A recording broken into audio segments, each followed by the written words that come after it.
when the Chinese billionaires, the Russian billionaires, the Europeans, when they all basically start buying Bitcoin, the big winner will be the United States.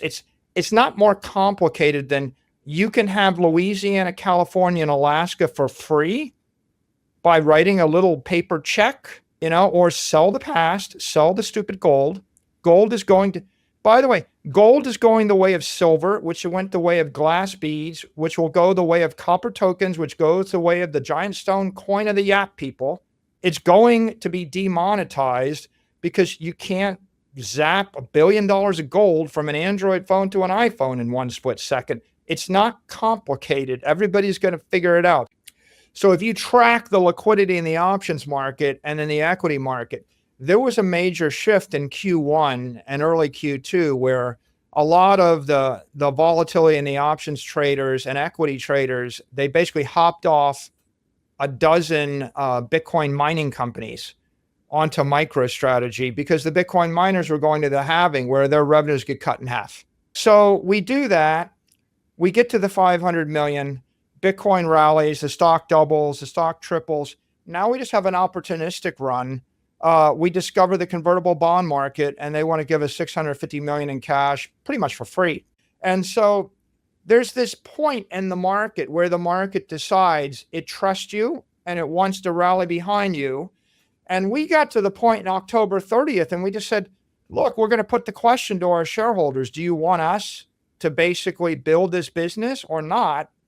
And after 40 consecutive Bitcoin purchases, after laying the foundation of a Bitcoin, development company, after actually rolling out the KPI of BTC yield, which is, we just sold $1 billion of equity. It was backed by 350 million in Bitcoin. We bought back the $1 billion in Bitcoin. We captured 650 million in the arbitrage.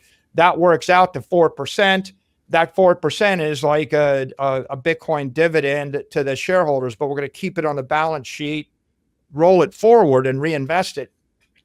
Yeah, I think the middle of 2020, we're running a $500 million business with 500 million in cash, generating 75 million in cash flow a year, growing 0 to 5%, competing against Microsoft. If you hold a dollar bill for 30 days, you're getting SOFR at 30, you're getting 480 basis points or something like that. If you hold $1 million with the S&P index for 30 days, you can get like 15% interest by selling the 30-day calls at the market. If you hold Bitcoin, IBIT, for 30 days, you couldn't sell the options until just recently, but now you can sell them and generate about 100% interest. If you sell the MicroStrategy call option at the market, it's 220% interest rate. Okay, just to hold the share. And so all of a sudden, what we've done is we've created a levered flywheel on top of a product which is already 4x as volatile and 4x as performant as the S&P. The result is our liquidity explodes, our options interest explode, and we do a convert bond in Q1. A week later, we do another convert bond. That's the first time in history anybody ever did 2 convert bonds back to back, 2 consecutive weeks. Then we do another one in Q2. Then we do another one in Q3. Then we do $1 billion of ATM in Q3. And then we start to get into a groove and we realize that at the end of the day, the market's going to rally around some leader. And you're either going to lead in a decisive way, or you're going to sneak around and apologetically be opportunistic, or you're going to hide and wait. I think that the whole idea of diversification makes sense when you don't know the answer, but you don't want to make a mistake. But I think in the field of engineering and in many fields in life, it's like when your kid is a good basketball player, you don't say, I think you should split your time between archery and jogging and swimming and basketball and football and hockey and 16 other things just in case. You tell them to focus on basketball, and you build the plane out of aluminum, and you don't diversify the steel beam into clay and bronze and balsa wood, right? If there's an answer, there's an answer, and you just tell someone the answer. When you don't know the answer, you're like, Yeah, well, go to Vegas and gamble and pick anything, but don't bet more than 2% of your money. And so I looked at, option one, I looked at option two, and I thought, well, is there some monster company we can buy with our 500 million in cash? Because right now it's a liability. And obviously I couldn't find one. But then I looked at Bitcoin and I thought, Bitcoin looks like Facebook for money. It looks like the global monetary network. It looks like the dominant. It looks like the Google or the Facebook. And so I'm like, what's the big tech monster network for money? And Bitcoin looked like that for me. So I thought, hey, maybe I can do a $500 million acquisition. I buy 500 million of Bitcoin. What if you could buy a company growing 60% a year at 1 times revenue with cash that you don't need? That was the idea. And it was kind of out of frustration and desperation, but it was a strategic Hail Mary because your choice is just sell the company, give up. And the company would have been sold for $6 a share in enterprise value. Okay, $6 a share after 30 years of life. Where we are today is from desperation to opportunistic to strategic to identity. At this point, we're a Bitcoin treasury company. I'm on a mission. My mission is I'd like to see the entire world recapitalize on Bitcoin. Every company, every family, every individual, every government. I think it's an economic protocol for prosperity. I think it's as important as English or fire or electricity or steel. I just think it's good technology. It's a good idea. We're reaching the fun stage. The next 4 years, I think, are kind of fun. We get to do a lot of interesting things to help people. If I came to you and said, I'll give you $650 million, it's 75 basis points, go invest in something. Can you come up with an idea for something to invest in that yields more than 1%? Probably. If you can't, right, you're not in business, right? Probably you can. So we did that and Bitcoin rallied again. And all of a sudden we were able to raise $1 billion for zero. Okay. And then we realized, well, we might as well take another 500 million, and we took a $500 million loan at 6%, and we thought, well, Bitcoin's going up 60, we'll borrow at 6, we'll loan at 60, we'll capture 54. And it moved around, and then at some point, some banker called me and said, you can do this ATM where you can actually sell equity in the market. I said, you're kidding me, really? That's possible? And actually, the greatest innovation of the past 30 years, guys, in the capital markets is the ATM shelf registration of equity, because it allows an issuer to sell shares pari passu to an investor. You're basically on the same footing as anybody else. It's a fair thing. And for my entire career, if we wanted to sell $100 million of equity, our stock would get hammered down 20%. And so it felt pretty good to not get hammered 20% and be able to sell into the market whenever you want. So the shareholders spoke. I mean, by the way, it's not a surprise to me. I was 95% certain they would like it because I meet with them and they were like, this is the most brilliant thing ever. Yeah, just keep doing this. So after that, we had a good week, and then November 5th came and there's a red sweep, and all of a sudden you have a pro-Bitcoin White House, a pro-Bitcoin Senate, a pro-Bitcoin Congress, pro-Bitcoin cabinet. Bitcoin rages from 68,000 and 99,000. Short of it is we raised $10 billion in 4 years after our initial announcement. And that's like progressively work and learning. We're learning, and the market's learning to trust us, right? We're building a relationship. My relationship's not just with my equity investors. It's with the convertible bond investors. You meet with a convertible bond investor, say, I saw you last quarter. I saw you, you yelled at me for this and this. I fixed this. I'll do this. We're partners together. I promise you I will do this. I'm not going to mess with your opportunity. I'm not going to hedge it. I'm not going to steal your trading opportunity. I will do this and this and this. The guy goes, well, and I'm looking forward to this future. The guy goes, thank you for your candor. $500 million order. 50. Like, if you have trust and people understand you, they'll give you your money. So what happened next is we raised $13.5 billion in 4 weeks. And if you look at my tweet, my tweet this morning is basically, we generated about a $9 billion plus gain for our shareholders in those 4 weeks. We're making hundreds of millions of dollars a day. It's tricky for conventional investors to understand it because you're not capturing shareholder value creation via GAAP accounting.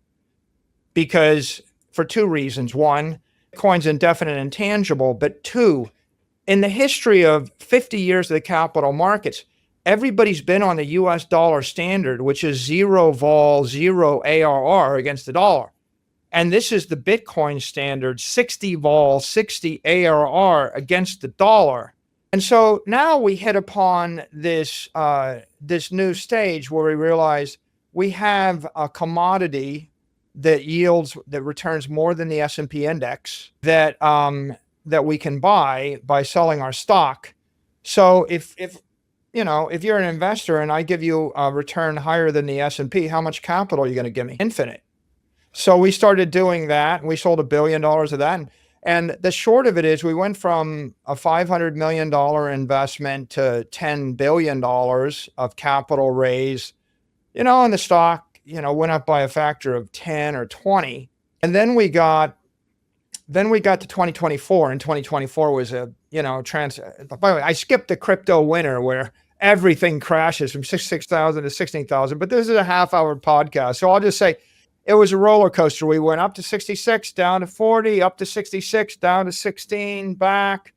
But and that's all very colorful. Okay, so today our options market is like $95 billion. Our options market is the same size as our market cap. And then we discovered that the real strategic opportunity we had was we can construct a balance sheet of permanent capital with leverage. And when you take Bitcoin and make it 100% of your stock, you're going to trade probably, if Bitcoin is trading with a 60 vol, you're going to trade with a 75 vol just because of the uncertainty of what the management team is going to do. Like I have the option to sell equity or not sell equity, or we might do something or not do something. I have the option to do debt or not do debt. That option is going to move you from 60 vol to 70 or 80 vol. Then if you actually execute the option by selling equity at a premium or by issuing convertible bonds, you move to 90 or 100 vol. So my point really is there's a disconnect between giving someone a piece of advice to make their life better and then saying, but I 98% don't believe in it. So I just said, like, I don't think you're going to come up with 50 good ideas. But the real point is we're buying Bitcoin with equity, with debt. We're refinancing the debt. We're at all points, generally, we're doing it in an accretive way. And we get to 2024, and then we discovered the value of volatility. I mean, really understand it. Because in January of 2024, Bitcoin isn't an asset class. And the second week, the SEC approves those ETFs.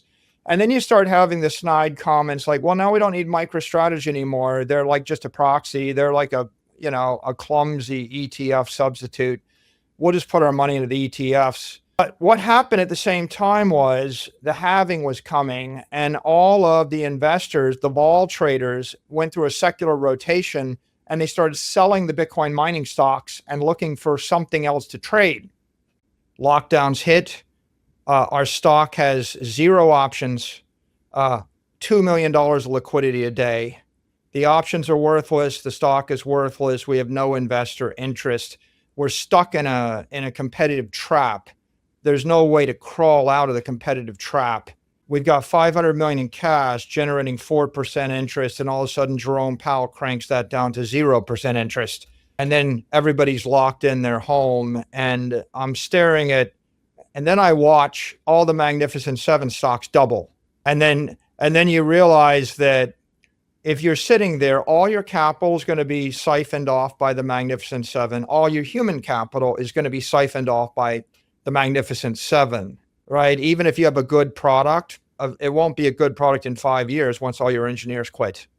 And so we're kind of stuck in a trap. So at that point, you have three choices. You have a fast death, just sell the company. And a lot of people do. 99%. I had 100 competitors, guys. 99 of them, or actually all 100 of them, sold themselves. You just exit. Or slow death. I have my 500 million. I'm just going to start to pay all my employees massive cash bonuses to not quit, retention bonuses. But you're just going to go through the cash at some point. You're not going to be able to get out of your hole. you're gonna linger on as a zombie, or you take a risk, and the risk is a transformational acquisition. It's like, when you buy VMware, it's like, can you buy a company that's growing 20 to 40% a year, that's a monster world beater company, and can you buy it for cash or buy it for stock, and maybe you have a new lease on life? And so we just decided we're going to lead. I mean, John D. Rockefeller decided to roll up the entire petrochemical industry, and he bought out all of his competitors, all of his customers, all of his vendors. And first he did it for cash, and they would say, okay, well, pay me this. He'd go to the bank, he'd borrow the money, and he'd give them the cash. And at some point, people in the industry said, Standard Oil stock is worth more money than the cash. And he just started issuing the stock. And Henry Flagler, of course, built Florida with Standard Oil stock. So when that happened, our options interest exploded, and we became the number one options market. Yeah, I think the end game is to securitize the entire asset class, securitize the asset class, and so when we say we're a treasury company, what we mean is we're the institutional bridge between a high energy, volatile crypto commodity, that thing we call Bitcoin, with 60 AR, 60 volatility. What that means is it's always going to be higher performance than the S&P index. It's always going to be more volatile than the S&P index. As it goes from $1 trillion to 250 trillion, as it merges, the S&P will adopt Bitcoin, and their performance will drift toward it, and Bitcoin's performance will drift toward the S&P. But as long as we're sitting between conventional equity capital and this crypto capital, we can arbitrage the difference. And as long as we're sitting between, by the way, 60 ARR, 60 vol, and the bond market is 6 ARR, 6 vol, 5. So you have fixed income, which is 5. You have equity, which is 15. And the traditional market, you have this raw energy source, which is 60 in the crypto economy, which is 24/7, 365. No one can stop it. Chinese, Russians, Africans, South Americans, people can panic sell 10 billion of it on Saturday night through one of the 14,000th exchange in the world, or 1,400. So you've got this raw thing, and then you've got this traditional market